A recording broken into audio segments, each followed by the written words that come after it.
आदरणीय मुख्यमंत्री जी श्रीमान देवेंद्र फडणवीस जी, मंच पर उपस्थित विश्व पुनर्निर्माण संघ के सभी आदरणीय पदाधिकारीगण, उपस्थित नागरिक सज्जन, माता भगिनी, छात्र छात्रा बंधु भगिनी, परिचय में एक थोड़ी गलती रह गई। मैं 2009 तक सरकारी विभाग था और 9 के बाद सरसंघ चालक बना। अब हिंदी में जब 9 लिखते हैं तो मराठी के 6 में एक, तो देखने में कुछ गड़बड़ हो गई होगी, तो आंकड़ों में एक रेखा छूट गई तो 6 का 9, 9 का 6 हो जाता है। गणित का महत्व क्या है?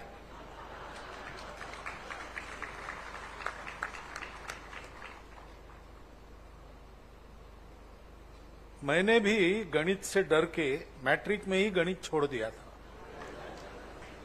परंतु आगे जाकर ध्यान में आया कि गणित अपना पीछा नहीं छोड़ता, क्योंकि गणना का संबंध सृष्टि के उत्पत्ति से है पूरा, तब से वो चलता है। ऐसा अपनी भाषा में ऐसा कहते हैं कि अव्यक्तों को व्यक्त होना है तो गणित से ही शुरू होता है। पूरा का पूरा सांख्य दर्शन, ये संख्या के कारण सांख्य दर्शन है। और हम जानते हैं कि एटम के न्यूक्लियस के चारों ओर प्रदक्षिणा करने वाले इलेक्ट्रॉन कितने हैं, इस पर उस एटम से बनने वाला धातु या अधातु तय होता है। हाइड्रोजन यानी न्यूक्लियस के चारों ओर एक प्रदक्षिणा करता है, एक इलेक्ट्रॉन। ऐसा हर एक का एटॉमिक नंबर रहता है, उसके अनुसार पदार्थ, वस्तु, गुणधर्म सारे बदलते हैं। पूरी दुनिया में हम वक्र रचना देखते, कर्वेचर्स देखते हैं, सुंदरता में वो बात आती है। अब मनुष्य के बुद्धि को जो सुंदर लगता है उसका कर्वेचर इंडेक्स, उसका एक आंकड़ा ही है, उसको गोल्डन नंबर कहते हैं। 1:1/1/1/6 या 1/16 ऐसा कुछ है। ऐसा रेशो जिस कर्वेचर में है वही हमको सुंदर लगती है। सारी बातें ये गणित से जुड़ी है। अनेक महत्व के प्रसंगों में भी गणना का ही उल्लेख आता है। नल दमयंती की कथा आपको पता है। नल राजा द्यूत हार गए अपने ही भाई समान मित्र पुष्कर से, और सब कुछ खो दिया उन्होंने। आगे चल के भाग्य के अनेक फेरे लगाकर राजा ऋतुपर्ण के यहां वो और उनकी पत्नी अपने घर में एक दूसरे को खोज रहे हैं। तो नल राजा को खोजने के लिए दमयंती ने एक युक्ति की। जब उसको एक प्रश्न उसने रखा कि कौन ऐसा पुरुष है जो अपने पतिव्रता पत्नी को, दोनों में आपस में अच्छा प्रेम होने के बाद भी जंगल में अकेली छोड़ देगा, उसका आधा वस्त्र काट के साथ ले जाएगा।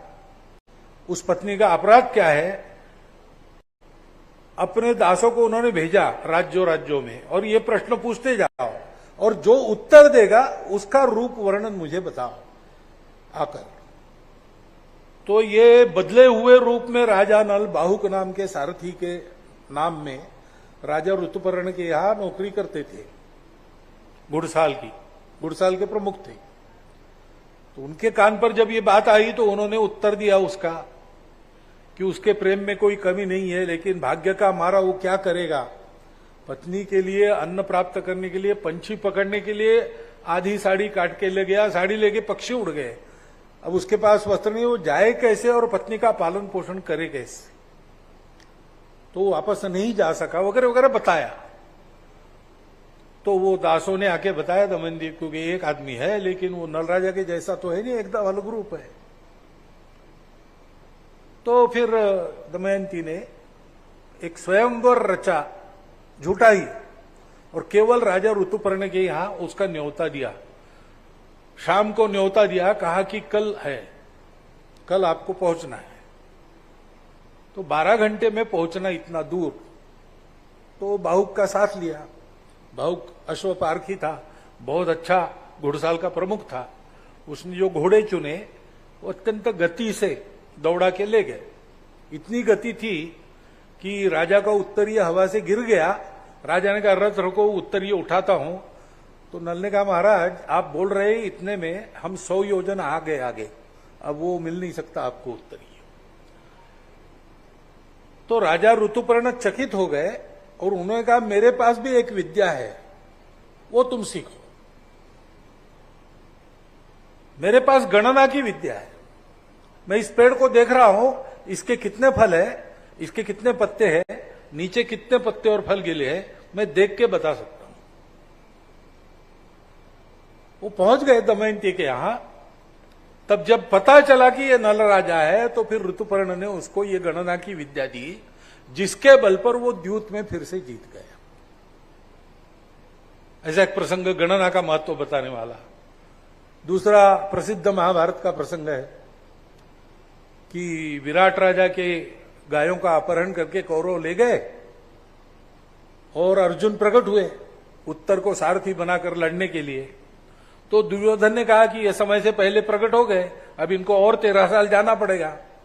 तो भीष्म ने कहा नहीं, तुम्हारी गणना अलग सौर गणना है, चांद्रमास की गणना करते तो ठीक है। तो यहां भी गणना और गणित का ही संबंध आता है। हर बात में गणित है।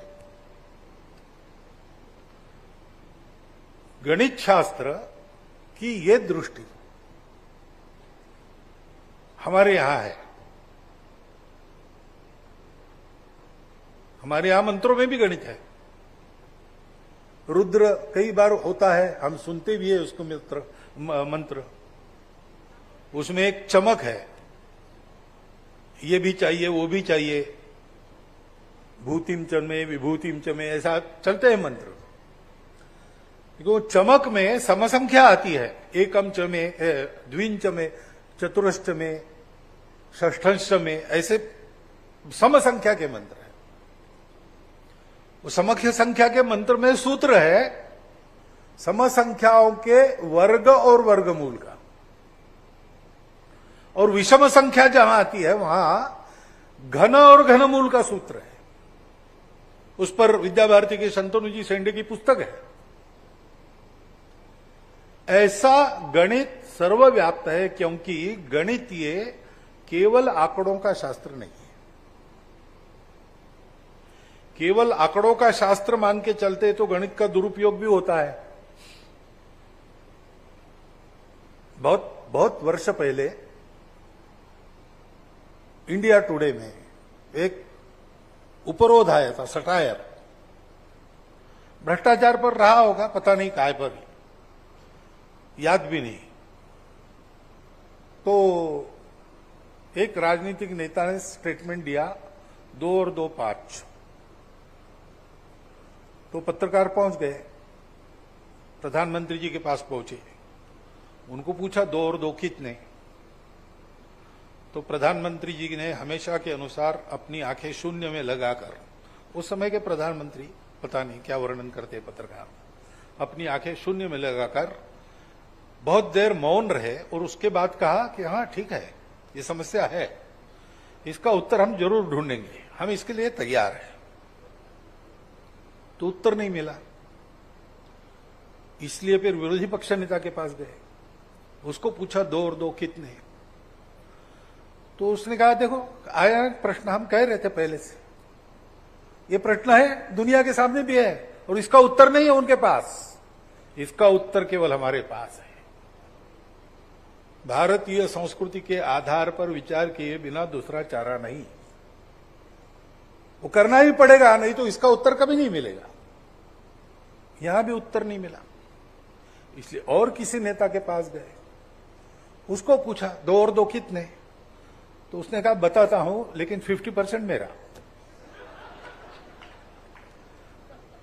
अब ये ठीक है, वो तो एक दूसरी बात पर सटायर है, लेकिन वास्तव में 2 और 2 5 करने का उद्योग करते हैं ना लोग। क्योंकि किसी भी शास्त्र का, किसी भी बात का उपयोग करना है तो मनुष्य की जो दृष्टि है वो परिणाम करती है। ये कई बार मैंने इस सुभाषित का उच्चारण सार्वजनिक भाषणों में किया है, आपको पता है। विद्या विवादाय धनम मदाय शक्ति परेशान परपीडनाय खलस्य साधोर विपरीतमेतत् ज्ञानाय दानाय च रक्षणाय। तो शास्त्र का उपयोग दुष्ट लोग गुणों का, विद्या का उपयोग विवाद के लिए करते हैं, धन का उपयोग करके मदमस्त हो जाते हैं, मदमस्ती में उसका उपयोग करते हैं, और शक्ति का उपयोग दुर्बलों को दबाने के लिए करते हैं। साधु पुरुष इससे उल्टा करते हैं, ज्ञानाय दानाय च रक्षणाय, ऐसा करते हैं। हम जब कहते हैं वैदिक गणित या भारतीय गणित, तो भारतीय गणित का विचार सारा विश्व कल्याण की दृष्टि से हुआ है। अनेक योग आज एकत्रित हुए हैं ना, तो इस वैदिक गणित की पुस्तक माला का विमोचन करने वाला विश्व पुनर्निर्माण संघ है, और ये वैदिक गणित, इसके उद्गाता भारत के एक हिंदू आचार्य पूज्य शंकराचार्य जी है। और नागपुर में ही हो रहा है, क्योंकि नागपुर में ही विश्व की पुनर्रचना के लिए अपने स्व के आधार पर भारत को खड़ा करने वाला समाज तैयार हो, इसके लिए प्रयास शुरू हुआ। ये सारी बातें यहां एकत्र क्यों है? इसके पीछे एक दृष्टि है, अपने गणित के पीछे भी एक दृष्टि है। हमारे यहां पहले से जीवन में गणना का उपयोग तो शुरू हुआ, क्योंकि जब मानव स्थिर हो गया तो फिर खेती करना शुरू हो गया। अब खेती करना है तो गणना चाहिए। आप जब तक गिनते नहीं हैं, आप जब तक समझते नहीं हैं तारों की गति, नक्षत्रों की गति, किस नक्षत्र पर कैसा पानी आएगा, प्रकृति के जीव कैसा उस समय व्यवहार करते हैं, तब तक आप अपने खेती का नियोजन नहीं कर सकते। और इसलिए गणना शुरू हुई, अपनी काल गणना उसी में से आई है। विश्व भर में भारतीय काल गणना की सब पद्धतियां, सौरमान हो, चांद्रमान हो, इन सब के पीछे सृष्टि की समृद्धि, कृषि, वानिकी, इनका संबंध है। इनके फलने फूलने के शास्त्र को आधारभूत वो गणित है।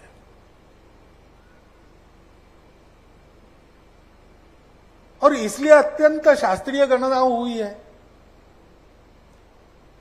वो जो गणना होती है उसका प्रत्यंतर आप आकाश में देख सकते हैं।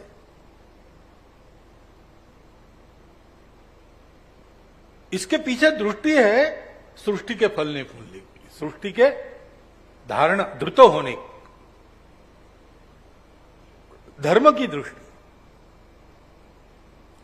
ऐसे ही सब बातों में है। और इसलिए हमने जो शास्त्र उत्पन्न किए वो केवल विद्वानों के ग्रंथों में नहीं रहे। उस शास्त्र के अनुसार आचरण हमने अपने घर के अंतिम व्यक्ति, अपने देश के अंतिम व्यक्ति तक पहुंचाया, और उनके द्वारा विश्व को देने का भी प्रयास किया। छोटी छोटी बातें, जैसे अब ये कृषि की ही बात है। तो बिहार में मैं था तो बिहार में किसान ऐसे ही बताते थे, आतन देवे आदरा जातन देवे हस्त, का करीबे वही पाहुना, का करीबे गृहस्थ। पाहुना यानी अतिथि। जिस अतिथि को आते समय आदर नहीं मिलता, आइए आइए बैठिए कैसे है, ऐसा मिलता नहीं, और जाते समय रास्ते से उसको हाथ नहीं मिलता, यजमान विदा करते समय उसको हाथ नहीं देते, वो बेचारा क्या करेगा, ऐसा एक अर्थ है। और दूसरा है कि कृषि आते समय आर्द्रा नक्षत्र पर वर्षा नहीं होती, और कृषि समाप्त होते समय हस्त नक्षत्र पर वर्षा नहीं होती, तो वो गृहस्थ जिसको बैठकर अपना घर बार एक जगह चलाना है, उसके लिए कृषि का ही साधन था। तो गृहस्थ भी क्या करेगा अगर आर्द्रा में वर्षा नहीं हुई और हस्त नक्षत्र में वर्षा नहीं हुई? तो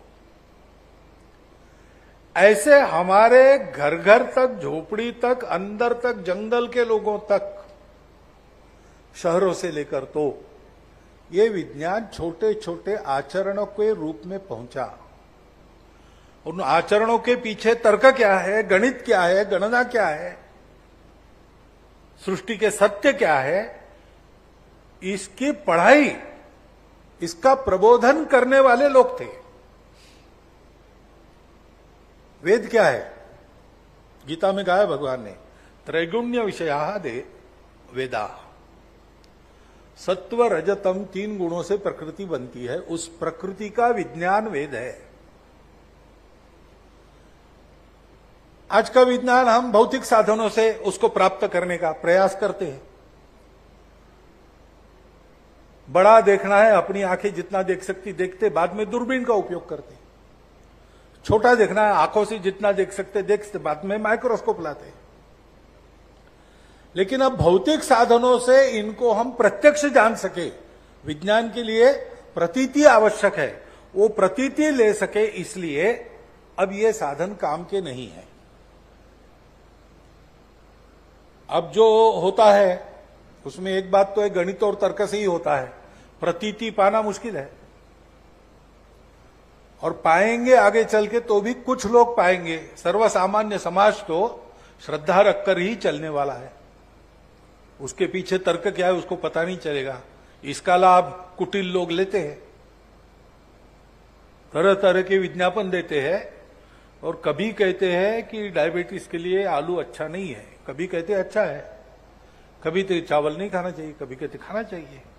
सामान्य आदमी जब जो प्रचार चलता है उसके अनुसार चलता है, वो ज्ञानी नहीं बनता। कभी मुक्ति का साधन जो ज्ञान है वो उसको प्राप्त नहीं होता।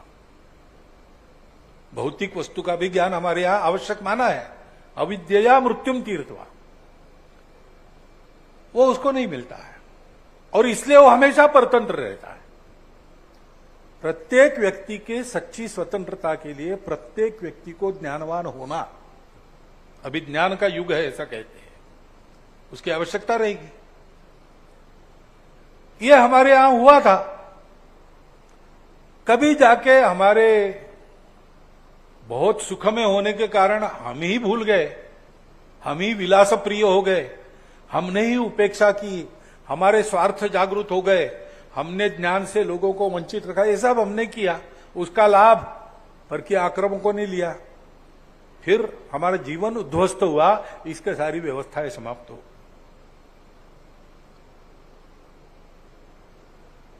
अब जो नया विज्ञान आया उसमें भौतिक सृष्टि का तो विचार है, लेकिन आध्यात्मिक विचार उसमें नहीं है। और अविद्या मृत्युम तीर्थवा ये अपेक्षा है, लेकिन उसके आगे है विद्यामृतम अश्नुते। मृत्यु से संघर्ष, उस पर विजय या पराजय, इस चक्कर से ही मुक्त हो जाओ तो शाश्वत रूप से सुखी हो जाओगे। कभी फीका न पड़ने वाला शाश्वत सुख प्राप्त करना है तो अध्यात्म अनिवार्य है। वो सत्य ज्ञान है, शाश्वत रहने वाले वस्तु का ज्ञान है, जिस शाश्वत से अशाश्वत उत्पन्न होता है, जो अपने निष्पंदिता को स्पंदन में परिवर्तित करके गणित का आधार लेके सृष्टि बनता है, वही बनना यही उपाय है। और वो अगर होना है तो अध्यात्म आधारित जीवन पद्धति चाहिए, उसकी शिक्षा उधर नहीं है। तो हम देखते हैं तो विकास तो हो रहा है, ज्ञान तो बढ़ रहा है मनुष्य का, भौतिक ज्ञान, साधन संपन्नता सब बन रही है, लेकिन जितने मात्रा में बढ़ रहे उतने मात्रा में मनुष्य का संतोष, मनुष्य का समाधान वो कम हो रहा है, और मनुष्य की निर्भरता बढ़ रही है। मनुष्य को अपने सिवाय बाकी लोग असंदर्भित हो रहे हैं। सृष्टि की चिंता करना कि नहीं, अड़ोस पड़ोस की चिंता करना कि नहीं, मैं ही हूं, मुझे ही सुखी होना है, बाकी सब मेरे उपयोगी है तब तक ठीक है, नहीं है तो उनका क्या होता है मुझे चिंता करने की आवश्यकता नहीं। इस प्रकार के एक जीवन की ओर हम जो जा रहे हैं, वहां से वापस लाना है तो क्या करना पड़ेगा? तो हमको सभी ज्ञान जो आज के विज्ञान से प्राप्त होता है वो भी, और हमारा परंपरागत ज्ञान भी, इस आध्यात्मिक दृष्टि के आधार पर उसकी पुनर्मंडना करनी पड़ेगी। उसके आधार पर अपना ज्ञान बढ़ाकर हमको अपने जीवन से विश्व को एक नए जीवन का वरदान फिर से देना पड़ेगा। वो हमारा कर्तव्य है भारत के नाते। और इसलिए अपने यहां जो शास्त्र विकसित हुए वो कैसे थे, क्या थे, इसके लिए जो भी प्रयास किया जाता है वो केवल भारतीय ज्ञान पद्धति, इंडियन नॉलेज सिस्टम के संदर्भ में महत्व का नहीं है, तो विश्व के पुनर्निर्माण के संदर्भ में भी उसकी बड़ी ही उपयुक्तता है।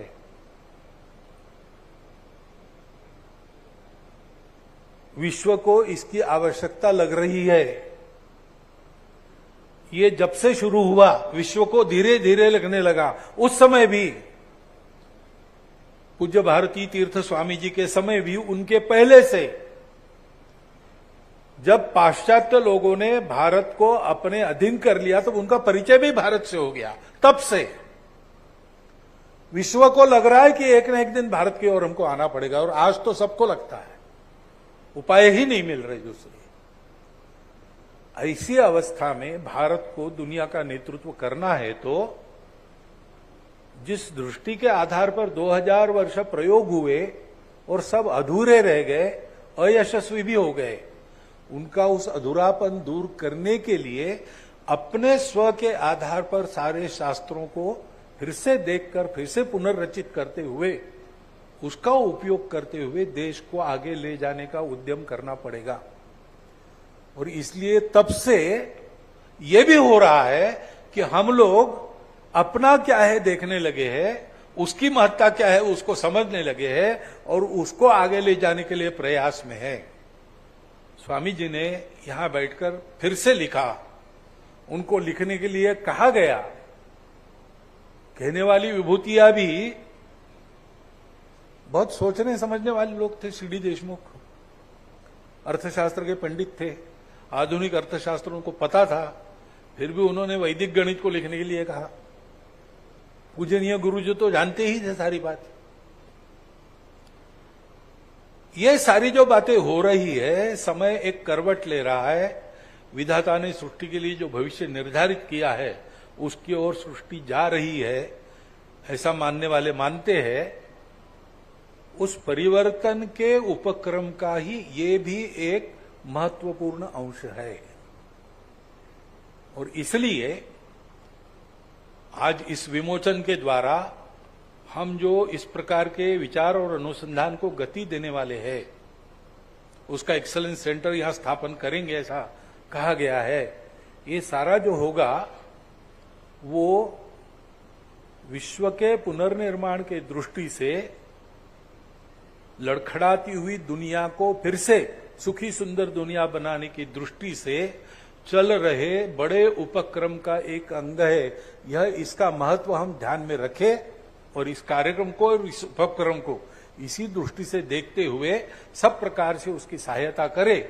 इतना एक अनुरोध आपके सामने रखता हूं और मेरे 4 शब्दों को विराम देता हूं।